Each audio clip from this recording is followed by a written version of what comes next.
Hello everyone. Welcome to the first English episode of the Sestificular podcast. You can also name it Voice of Ideas. While I'm preparing for this episode, it started snowing outside and I love this weather. But today, I intend to take you to a very hot place. Do you have any guesses as to where or what it might be?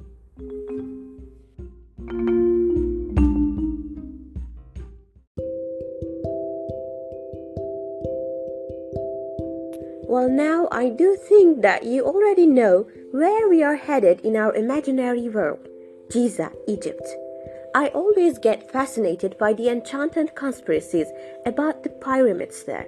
Rumor has it that it is a maze that the people who enter in that triangle building will be lost or mad. But this is only a rumor, right? Let's see. There have been at least 118 Egyptian pyramids identified so far. That's a shocking number when most people know the famous three. Yes, I'm talking about the ones in Giza. They were built approximately 4,500 years ago. And when it comes to the question as to how it was built, nobody knows how. It still preserves its mystery. However, if you want to know why it was built, we have the answer for that. In the Egypt's old kingdom, the people had no democracy like today.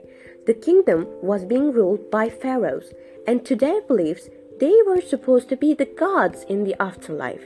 Yes, as you also can see, they have their own beliefs and they believed in the afterlife, but they had polytheistic religions. This means they had more than one god. Of all ancient civilizations, Egypt showed itself with its gods. And we can have a short examination related to them, starting with the Re, also known as Ra. He was one of the gods associated with the sun. Though he was represented with a human body, he had a hawk-shaped head. The other one is Anubis. Well, I think this name rings the bell in your ears if you have watched the movie The Mummy. He was the god of the dead. I do remember the scene where the old skeletons rushed to the boss with an amusing manner. Finally, I want to tell you about a goddess, Isis. She grew in importance as the time went by. She was a mother and a wife. She was so popular and that she could survive the time's cruelty of being forgotten. She is also identified as all we know, Aphrodite. While gods and goddesses vary, we can turn back to the pharaohs. But before doing that, I have a question for you.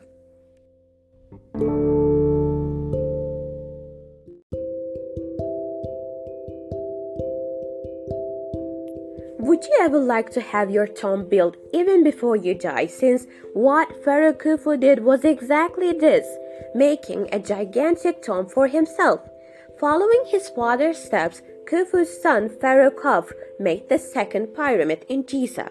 But his father's was bigger than his, and the third pyramid of Giza was erected by Pharaoh Menkaure. His pyramid was smaller than the previous ones though. These pyramids hold a great deal of hints as to how the ancient people lived.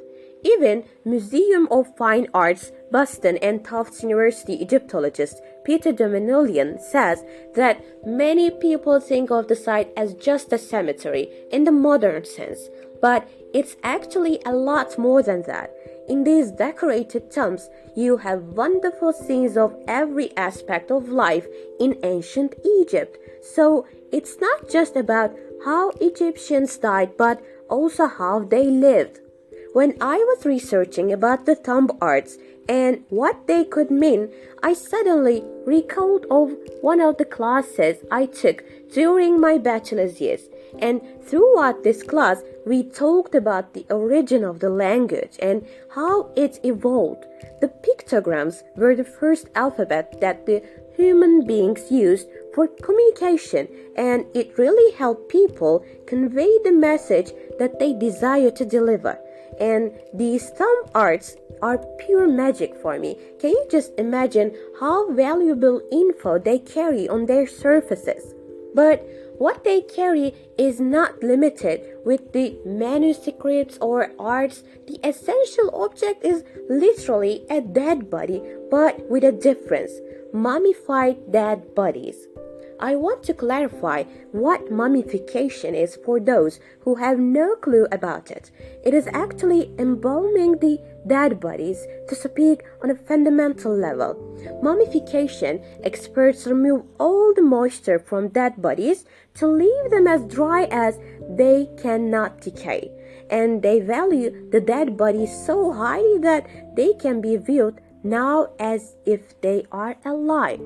You can also see one of the best preserved mummies via the link I added, Tutankhamun. I remember that I would watch the cartoon dedicated to him.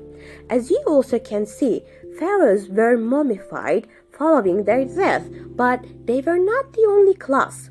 High members of the kingdom and rarely the common people were also mummified, along with some animals such as birds, cats, crocodiles, since they were also valued in terms of their religions.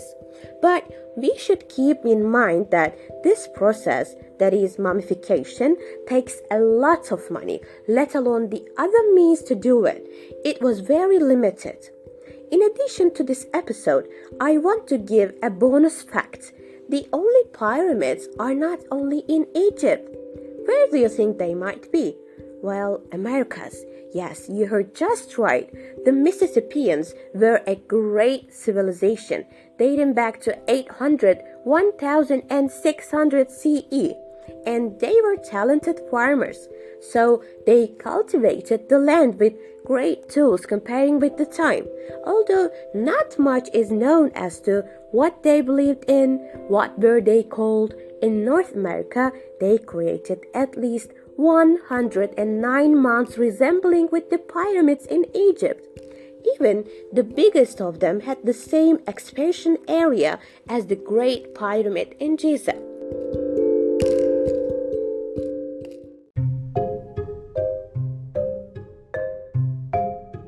So, thank you for all listening to this special podcast episode, and see you on the next one. Take care and remember to follow me on the Instagram via the link I added. See you.